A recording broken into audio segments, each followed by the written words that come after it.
네, 오늘 시그널픽에서는 장경태 더불어민주당 의원 모시고 자세한 얘기 나누겠습니다. 의원님 어서 오세요. 네, 안녕하세요. 네, 반갑습니다. 저희 정치 시그널에는 처음 모시는 것 같습니다. 네. 여러 가지 여쭤볼 게 많은데 일단 조희대 대법원장에 대한 사퇴 요구와 관련해서 좀 질문을 드릴게요. 가장 궁금한 게 일단 당 일각에서 탄핵 얘기가 좀 나오는 것 같아서 스스로 물러나지 않는다면 탄핵까지 실제로 가실 계획이신가요? 일단 저희가 이 내란 수계로 지목된 윤석열 전 대통령에 대한 여러 가지 지금 재판에 대해서 직위원 재판부가 사상 초유의 구속 기간을 시간으로 계산한다든지 예. 혹은 박근혜 전 대통령에 대한 재판을 월 10회에서 15회 정도까지 했었는데 지금은 두세 차례밖에 안 하고 있거든요. 네. 이런 부분에 대해서 재판 지연에 대해서 저희가 강력하게 경고를 하고 있고요.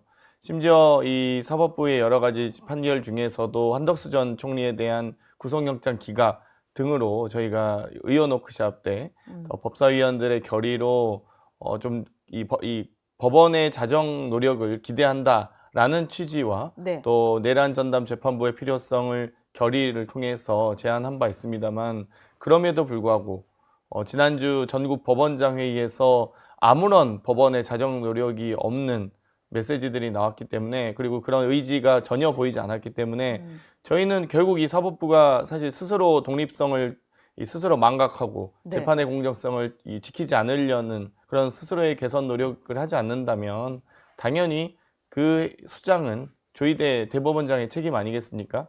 뭐 그렇기 때문에 저희도 당연히 이 조희대 대법원장의 거취 문제를 거론할 수밖에 없고요.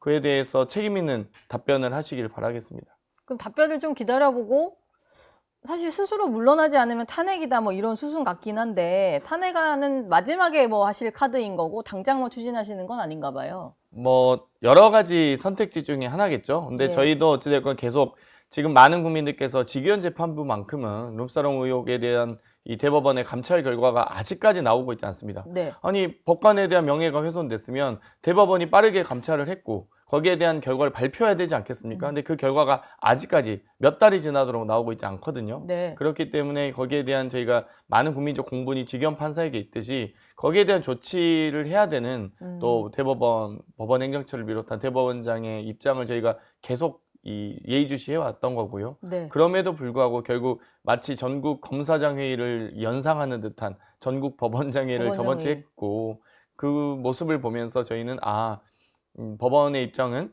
확고 요지부동이구나. 확고와 함께 아무런 개선 의지가 없구나라는 걸 알았고 거기에 대해서는 다양하게 저희가 지금 예의주시하고 있고요. 당연히 뭐 최종은 그럼 탄핵이냐라고 했을 때 뭐 그건 선택지 중에 하나지 네. 그게 최종적 선택은 아니다라는 네. 말씀드리겠습니다. 알겠습니다. 대통령실의 어떤 입장이 약간의 좀 기류가 달라진 건지 아니면 정말 강유정 대변인 얘기대로 약간의 오독에 있었는지 모르겠습니다만 어제 대통령실 같은 경우는 우상호 정무수석을 통해서 조희대 대법원장의 거취와 관련해서는 논의한 적도 없고 논의할 계획도 없다 이렇게 얘기를 했어요. 아예 공감이 없는 상태이신 건가요? 뭐 사법개혁과 분리를 해서 조희대 대법원장 거취 문제는 정말 당에서만 나오는 그런 얘기인가요? 뭐 일단 강유정 대변인의 이 발언을 보면 어찌됐건 이 재판의 공정성과 독립성을 스스로 침해하면 예. 거기에 대한 책임을 물어야 된다. 거기에 대한 이 원칙적인 공감을 한다 정도의 표현이었던 것 같고요. 네. 저는 조희대 대법원장이 크게 두 가지 점에 대해서는 아주 강력하게 문제가 있다고 보는데 일단 이 대법원의 상고심이 6일 만에 결정되는 경우는 아마 사상 초유의 헌정사상 초유의 일이라고 봐요. 네. 그러니까 이재명 대통령에 대한 이 3심 재판이 파기환송 취지로 이 6일 만에 결정되지 않습니까? 예. 전원합의체로 회부되고 나서 선고기일 지정까지 6일밖에 안 걸렸거든요.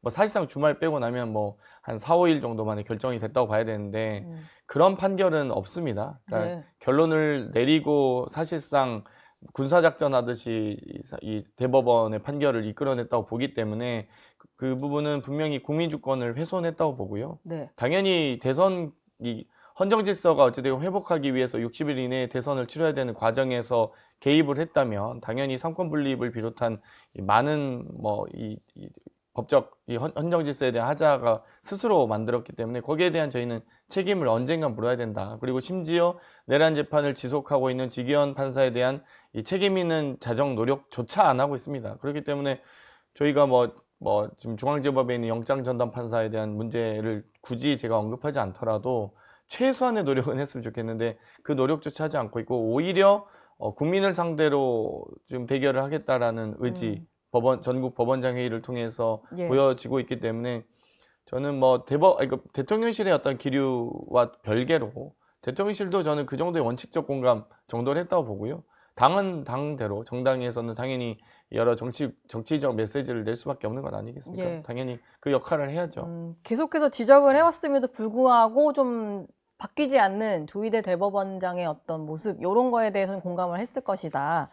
이런 말씀 같고 국민의힘은 어쨌든 이게 조금 더 나가서 이게 나중에 이제 이재명 대통령이 지금 재판이 중지된 상태이다 보니까 나중까지 생각해서 대법원을 압박하는 거다 뭐 이런 주장도 하고요. 그러다 보니까 이제 사법부 특히 대법원장을 직접 압박하는 거는 탄핵 사유다 이러면서 대통령 탄핵까지 좀 검토하겠다고 했어요. 이 얘기는 좀 어떻게 들으셨나요? 저는 국민의힘의 원내 전략이 잘 뭔지 모르겠어요. 사실 당 전략이 뭔지도 모르겠고요. 예. 그러니까 기본적으로 해야 될 때 안 하고 안 해야 될 때 하더라고요. 예를 들면 지난주에 있는 3대 특검법 개정안이 뭐 본인들이 얘기하기론 원내대표 간 합의상을 파기했다라고 주장을 했으면 네. 그걸 본회의에서 그냥 통과되게 놔두나요? 아니 필리버스터라도 하셨어야죠. 그러니까 정말 저는 사실 이해를 할 수 없는데 예. 어찌되었건 지금 이 대통령실 그러니까 대변인의 브리핑 정도로 대통령 탄핵을 언급할 정도의 정무적 감각이 없으면 저는 그 당의 수준이 한계다라고 보고요. 어찌됐건 조금 뭐든지 이 디벨롭하는 과정들, 예. 국민적 관심을 고조시키고 정치 공세를 강화하면서 어떤 이 정치적인 어떤 결단을 촉구하는 과정이 흐름이 있거든요. 기승전결이라는 게 있지 않습니까? 네. 근데 갑자기 다 중간 다리를 다 건너뛰고 갑툭튀로 하니까 뭐지? 약간 이런 생각이 드는 것 같아요. 저희도 예를 들면 조희대 대법원장에 대한 저희가 정치 공세라고 국민적 관심을 고조시키는 것도 다 여러 가지 과정이겠죠. 정치적 책임을 묻는 과정이겠죠, 당연히. 예. 근데 그런 이 선후 관계를 저희가 준비 과정이 있는 건데 예비 동작이라든지. 그래서 그것들을 충분히 메시지화하고 충분히 어떤 전초전으로서의 역할을 하는 건데 네. 지금 국민의힘은 좀 그런 게 없는 것 같아요. 아예. 빌드업을 안 하고 그냥 막 결론부터 막 가는 거군요. 네, 본인들의 의도가 그렇다 할지라도 그걸 좀 이 단계를 거쳐야죠. 예. 장외로 나간다고 하잖아요. 또 국민의힘에서. 조금 전에 두 분과도 얘기를 나눴습니다만 민주당이 보시기엔 어떤가요? 국민의힘의 장외 투쟁이 국민적인 여론을 좀 만드는데 효과가 있을 거다 이렇게 보십니까? 국민적 공감을 얻기 위해서 나가는 거라고 보진 않고요. 오히려 예. 윤 어게인 시즌 2 아닌가 싶고요. 본인들 세력을끼리 뭉치기 위해서. 제가 이제 보수 지층 분들이 또 많이 보실 것 같아서 말씀드리면 네. 보수 정당이 가장 강할 때는 엘리트주의와 결합할 때거든요. 그러니까 법치주의를 옹호하고 여러 이 시장 경제라든지 경쟁을 통한 우위에서는 이 정치적 가치를 강조할 때 보수 정당이 강한데 이 명예와 품위 어떤 그런 엘리트주의 이런 것들이 사실 보수 정당이 강해질 때 모습인데 네. 만약 또 장외 집회를 간다면 과연 보수 지지자들도 그걸 동의할까요? 그러니까 저는 어찌되건 헌정질서, 법치주의, 법적 절차 하에서 그 내에서의 어떤 보수 정당의 활동들을 기대하는 많은 품위 있는 보수 지지층이 실망을 하시지 않을까. 지금 그러니까 저는 국민의힘 전당대회가 전국 당원대회가 아니라 전환길 당원대회인 줄 알았어요. 그러니까 전환길 대회 막 그랬었죠. 네, 그런 정도 수준으로는 보수 지지층의 또 중도에서도 좀 보수적, 합리적 보수를 지향하는 분들의 마음을 사기엔 어렵지 않을까 싶고요. 아무튼 예. 좀 사실 이해를 잘 못하겠어요. 왜 나가는지 네. 좀 이해를 못하시겠다. 민주당에서는 근데 내란 특별재판부인가요? 내란 전담재판부인가요? 전담재판부입니다. 전담재판부. 내란 전담재판부 설치랑 대법관 증언안을 담은 사법개혁안을 이제 다음 주에 발표할 예정이신데 추석 전에 이거를 어떻게든 법안을 처리하시겠다는 계획이셨잖아요. 그건 변함이 없는 건가요? 일단 제가 지도부도 아니고 사법개혁 특위에 소속돼 있지는 않거든요. 예. 그런데 이제 그 향후 일정까지는 제가 정확하게 모르겠습니다만 여러 사법개혁 안들이 검찰개혁과 사법개혁, 언론개혁 3대 개혁안에 대해서는 사실상 안은 다 준비되어 있는 것으로 알고 있고요. 네. 결단만 남았다라고 보여집니다. 그렇기 때문에 지금 이제 조금 속도가 가장 빠른 게 검찰개혁 아니고 당정대 협의를 통해서 지금 국무총리 산하에 검찰개혁 추진단을 설치하는 것 아니겠습니까?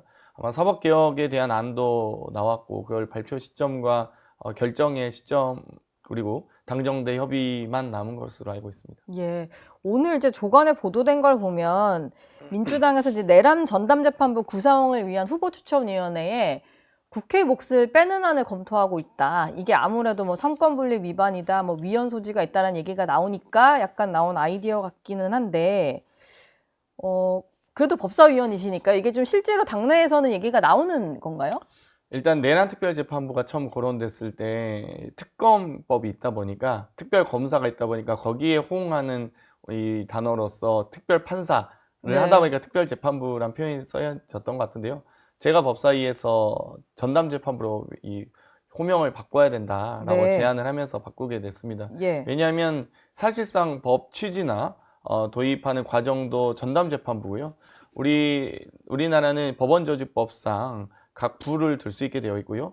대법원 내규를 통해서 여러 가지 부와 뭐 민사부, 형사부 또 영장전담 판사를 둘 수 있게 이 대법원 규칙으로 정하고 있습니다. 네. 그렇기 때문에 정확하게 말하면 이 내란 외환죄와 관련된 신속하게 예를 들어 민사에 대한 재판을 신속하고 전담하기 위해서 민사부가 있는 거고요. 형사재판, 형사사건에 대한 재판을 신속하고 정확하게 처리하기 위해서 형사부가 있는 거거든요. 네. 또 영장전담부가 있는 거고요. 그렇기 때문에 내란 외환에 대한 죄를 신속하고 정확하게 처리하기 위한 지금 지기현 판사같이 저렇게 유의자적 하는 것보다는 예. 전담할 수 있는 재판부가 필요하다라고 해서 내란 전담 재판부로 했고요. 거기 이 내란 전담 재판부 구성과 관련돼서는 최종 결론부터 말씀드리면 임명권자는 대법원장입니다. 대법원장. 다만 이 대법원장의 임명을 받기 전 정말 중립적이고 공정한 추천위를 구성하기 위해서 저희는 뭐 물론 국회와 이 대법원 또 그리고 이 대한변협이 함께 변협. 논의하자라고 했었는데 네. 뭐 저는 국회에 대한 논의는 조금 더 뭐 저희가 그 부분을 양보할 수 있다고 생각은 해요. 국회 다만 몫을 좀 넣지 않는 쪽으로도 가능하다고 가능하다고 보고요. 다만 이제 대법원장의 인사권을 너무 무소불위의 횡포를 부리지 않길 바라고요. 스스로의 자정 노력이 없기 때문에 외부 전문가라든지 또 여러 내외부의 전문가들을 좀 더 포함시켜서 정말 누가 봐도 합리적이고 공정하다라고 인식할 수 있는 예. 재판부의 구성이 되기를 희망합니다. 근데 이게 또 다른 내용을 보면 윤석열 전 대통령에 대한 1심 재판심 진행 중이잖아요. 지기현 판사 주도로. 1심 재판부의 경우에는 그냥 재배당을 고려하지 않고 2심부터 적용한다 뭐 이런 것도 검토를 하신다는데 뭐 이것도 가능한 상황인가요? 뭐 저는 2심까지 가기엔 좀 너무 시간이 너무 오래 남았다라고 네. 보고요. 일단 저는 가장 좋은 것은 지기현 판사가 스스로 회피하시는 게 제일 좋다고 봐요. 스스로 회피하시는 게 그래도 마지막 남은 예. 법관으로서의 명예를 지키는 길 그리고 사실 사실 고생하시는 법관님들 판사님들 많으신데 본인 한 사람 때문에 이렇게 사법부의 신뢰가 추락하고 있다면 스스로 원래 회피하시는 게 맞거든요. 네. 제가 사법부의 독립과 공정성을 혹은 신뢰를 오히려 떨어지고 있기 때문에 그 부분을 위해서라도 부담을 드리지 않기 위해서라도 스스로 회피하겠다 이렇게 하시면 가장 저는 모양새가 좀 좋다고 보고요. 네. 그게 아니라면 이 법원행정처에서라도 스스로 제척할 수 있는 사유와 근거를 좀 만드셔서 저는 재배당하면 좋겠다라는 생각을 합니다만 그게 안 되기 때문에 지금 제가 전담재판부를 만들어서 그럼 정말 지기현 법관도 포함되겠죠. 뭐 후보군에서 네. 포함해서 저는 논의할 수 있다고 봅니다. 이게 근데 위헌 논란이 좀 끊이지 않는 상황 같고 당내에서는 위헌은 전혀 없습니다. 위헌은 전혀 없나요? 그러니까 위헌이라고 주장하시는 분들이 위헌이라고만 얘기하지 어떤 근거로 위헌이라는 얘기를 아무도 못 하시더라고요. 근데 뭐 그런 얘기 하시잖아요. 헌법학자들 사이에서도 이게 무작위로 배당이 되는 것이 원칙이고 재판이라는 것은 그 법 앞에 만인이 평등하다라는 평등권을 침해하게 된다라는 얘기를 해요. 당장은 이런 게 있는 것 같은데 법관 구성과 관련된 공정성과 중립성을 침해하지 않는 하에서 무작위 배당, 그러니까 소위 이 전자 배당 방식이죠 현재. 네. 전자 배당만 공정하다고는 법적 근거가 없고요. 당연히 이 이 행정 편의상 이 전자배당 방식을 통해서 공정성을 확립하기 위해서 배당해 왔던 거고 네. 해당 추천위원회가 구성해서 중립성과 공정성을 담보하는 배당이 이루어진다면 그리고 심지어 대법원장의 임명권을 인정한 상태에서 그 산하에서 또 대법원이 참여하는 기구에서 배당 그러니까 인사 추천 논의를 하는 거기 때문에 전혀 위헌 논란은 없습니다. 전혀 없다. 아무래도 이 위헌 논란이라고 좀 우려하시는 분들은 민주당 입맛에 맞는 판사들을 골라서 앉히지 않겠냐 이런 우려 같은데 그런 걱정은 전혀 안 해도 되는 걸까요? 뭐 국회 추천 몫이 들어온다고 한들 현재 안으로만 해도 3분의 1인데요. 과반 의결이 아니잖아요. 결국 대법원이 참여하는 3자 협의체였고 심지어 거기에 대해서 국회가 양보할 수 있다고까지 했기 때문에 만약 국회가 빠진다면 아마 전혀 이 위헌 논란은 아마 아예 없으죠. 뭐 위헌 논란이라기보다는 네. 그냥 반대 의견을 얘기하다 보니까 반대 근거로 위헌을 얘기하는 것 같고요. 예. 거기에 대한 근거는 너무 빈약하다라고 네. 봅니다. 알겠습니다. 어제 법사위에 계셨을 것 같은데 법사위 얘기 좀 여쭤볼게요. 저는 이제 그 간사 선임안 때문에 기표소가 등장하는 건 처음 봤는데 뭐 초유의 일이 좀 벌어진 상황입니다. 현장에서 좀 보시기에 어땠나요? 너무 좀 법사위는 맨날 싸우기만 해서 제가 볼 때마다 좀 조마조마한 상임인데 뭐 어떠셨어요? 일단 저는 국민의힘이 왜 굳이 나경원 의원을 법사위 간사로 전 법사위원 배치된 것도 반대하는데요. 예. 기본적으로 이 제척과 기피, 회피해야 되는 사유들이 있습니다. 그런데 나경원 의원의 남편께서는 법원장이시거든요. 그러면 법사위원이 심지어 법사위 간사까지 돼서 남편을 감사하나요? 당장 다음 달부터 국정감사가 있는데 저희가 이 모 법원에 당연히 국정감사를 갑니다. 또 법원장들이 다 오셔야 되고요. 예. 그러면 남편을 감사하는 경우가 어디 있습니까? 그러니까 예를 들면 제가 국토위원인데 제 부인이 뭐 국토지방청장이다. 그러면 사실 제척하거나 기피 사유거든요. 기피 사유가 된다. 국가기관장의 피감기관을 네. 감사를 하겠다고 하는 것, 남편을 감사하겠다고 하는 것에 대해서 일단 기본적으로 좀 법사위원으로 배치한 것도 적절하진 않다라고 예. 보고요. 그 부분에 대해서 당연히 반대 의견이고 또 뭐 제가 나경원 의원과 관련된 여러 언급은 하진 않겠습니다만 네. 이 여러 논란이 있고 그런 과정에서 굳이 이렇게 강행하는 것 자체를 간사 선임의 건도 의안이기 때문에 상임위의 의결을 요합니다. 그렇기 때문에 저희가 강력하게 반대 의견을 이야기했던 거고요. 심지어 원내대표까지 한 5선 의원 아니겠습니까?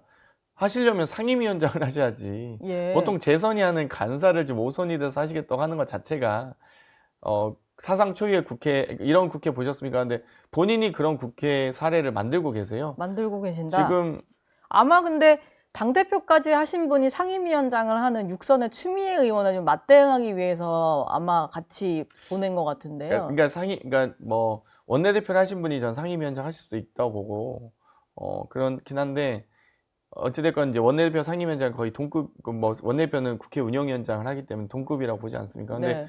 원내대표를 하신 분이 간사를 하는 경우는 전 처음 보는 것 같아요. 간사, 그것도 상임위원장도 사상 초유 아니고. 아니에요. 그것도 5선이 예. 간사를 하는 건 정말 좀 황당하죠. 그럼 가장 큰 문제는 남편이 법원장인 것, 저는 피감기관장인 것 그렇습니다. 이걸 꼽으시는군요. 근데 그 전까지는 이제 뭐 패스트트랙 재판에서 구형받은 거라든지 뭐 이런 얘기를 좀 많이 하셨던 것 같아요. 그러다 보니까 국민의힘에서는 뭐 박지원 의원도 서해 공무원 피살 사건으로 재판받는 분이고 박균택 의원은 심지어 이재명 대통령과 관련한 사건을 변호했던 분이고 뭐 이런 식의 어떤 반박 논리를 들고 나오거든요. 뭐 재판을 받고 있거나 그러니까 일단 박균택 의원이 변호하셨던 건 좀 문제는 아니고요. 예. 뭐 변호사로서 국회의원 직위에 있기 전에 공직에 임용되기 전에 사설 변호사로서 변호인을 했던 건 뭐 그건 뭐 정치적 공세는 할 수 있죠. 근데 그건 뭐 법적 근거는 없는 것 같고요.